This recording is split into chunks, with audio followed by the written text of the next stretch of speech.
Okay dear student, तो welcome back in Giri chemistry classes animated chemistry.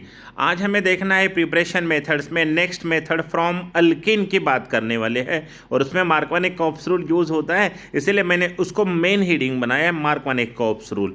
देखो, from ethylene and Cl2 simple reaction से addition reaction होती है। देखो, ethylene है मतलब CH2 डबल बॉन्ड CH2 जिसको पैर से इथीन भी कहा जाता है, और जब इसके रिएक्शन हम Cl2 के साथ करते हैं इन कार्बन टेट्राक्लोराइड, तो इस रिएक्शन को जो हम नाम देने वाले हैं ना, उसका नाम होता है हेलोजनेशन। इसको क्या कहेंगे हम?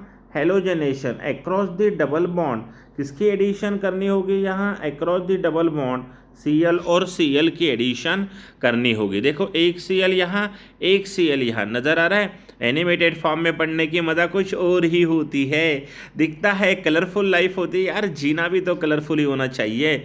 हर वक्त बोरिंग क्या पढ़ना है, और छोटे छोटे लेक्चर्स जो बेहतरीन बनाएंगे आपकी केमिस्ट्री को गिरी सर के साथ। तो देखो, दोनों chlorine across the double bond add हो चुके हैं और हमें 1,2 डाइक्लोरोइथेन मिल गया, जिसको इथिलीन डाइक्लोराइड भी कहा जाएगा। विसिनल डाइहलाइड एडजेसेंट, एका कार्बन ला जेमिनल, दोगाला विसिनल, टोकाला टर्मिनल, है ना।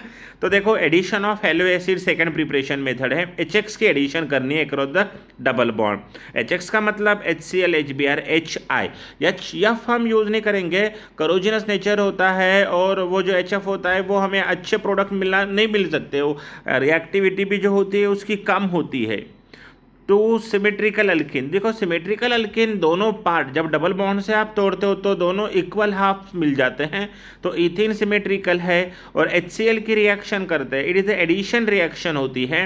एंड आप लोगों के लिए बोल दूं मैं बच्चों, इसको इलेक्ट्रोफिलिक एडिशन रिएक्शन कहा जाता है, क्योंकि पहले पॉजिटिव जाता है। ऐसा क्यों होता है? क्योंकि जो अल्कीन होता है ना, इटसेल्फ न्यूक्लियोफाइल होता है, वो खुद ही निगेटिव होता है, तो पॉजिटिव को पहले आने के लिए न्योता देगा। पहले कौन आएगा? पॉजिटिव, और पॉजिटिव आ रहा है तो इलेक्ट्रोफिलिक एडिशन रिएक्शन। पर अगर अनसिमेट्रिकल अल्कीन है तो हमें कुछ रूल्स यूज करने होते हैं, जैसे ध्यान से देखो। एक है मार्कोवानिक-कॉप्स रूल। जो मार्कोवानिक-कॉप्स रूल का स्टेटमेंट क्या होता है? The negative part of the unsymmetrical reagent goes to that carbon atom containing less number of hydrogen. तो सिंपल सी बात है, हमारे बुक एनसीईआरटी जो स्टेटमेंट कहता है वो मैं आपको सुनाता हूँ। When unsymmetrical alkane, that is this one, unsymmetrical है, यहाँ से तोड़ने के बाद अलग पार्ट बन रहे हैं। When unsymmetrical alkane reacted with unsymmetrical reagent, symmetrical reagent का मतलब ये होता है सिमेट्रिकल, दोनों तरफ क्लोरीन आ गए ना तो सिमेट्रिकल हो गया। तो but HCl is an unsymmetrical, एक तरफ H है एक तरफ Cl है। When unsymmetrical alkane reacted with unsymmetrical reagent, then the negative part of adding reagent goes to such doubly bonded carbon, reaction कहाँ होती है? डबल बॉन्ड के पास। such doubly bonded carbon which contain less hydrogen are more substituted, तो in short less hydrogenated carbon के तरफ Cl जाता है। ये कहाँ होता है? मार्कोवानिक-कॉप्स रूल में। आइसो या सेकेंडरी प्रोपाइल या 2-क्लोरोप्रोपेन हम बोलेंगे।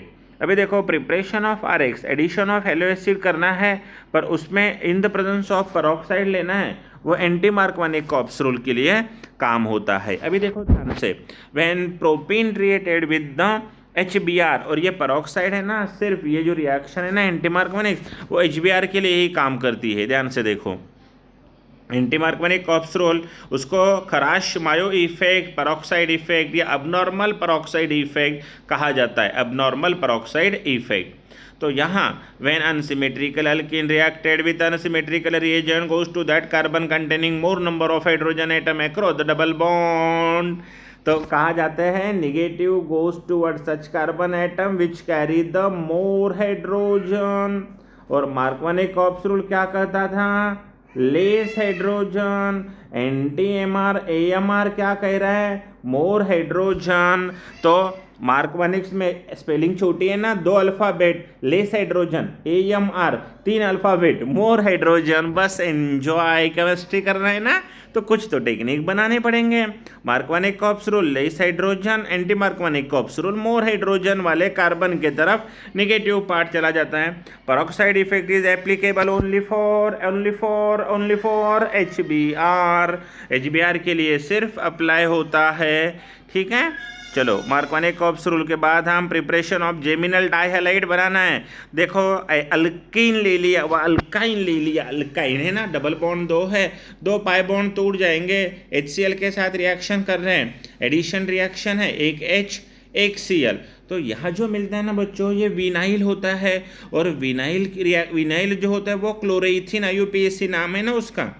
अब देखो क्लोरोइथिन की रिएक्शन फिर से दूसरे HCl के साथ, according to Markovnikov's rule, those which has the less hydrogen, उसके पास कौन चला जा रहा है, Cl जाएगा लेस के तरफ, ठीक है, Cl किसके तरफ जाएगा, लेस के तरफ। तो हमें क्या मिला जाए, इथिलीडिन जेमिनल मिला, जेमिनल, ये H इसके पास चला गया और Cl इसके पास 2 हाइड्रोजन थे ना, तो H चला गया, और लेस वाले के पास कौन चला गया, Cl चला गया। कितना बेहतरीन है। ऑब्जेक्टिव पढ़ लेते हैं। Alkane on chlorination gives, chlorination करने के बाद तो हमें क्या मिल सकता है, क्या मिलेगा, अल्काइल क्लोराइड मिलेगा, पर ध्यान से दें वो विसिनल होता है। Markovnikov's rule applied to unsymmetrical alkane, is that clear?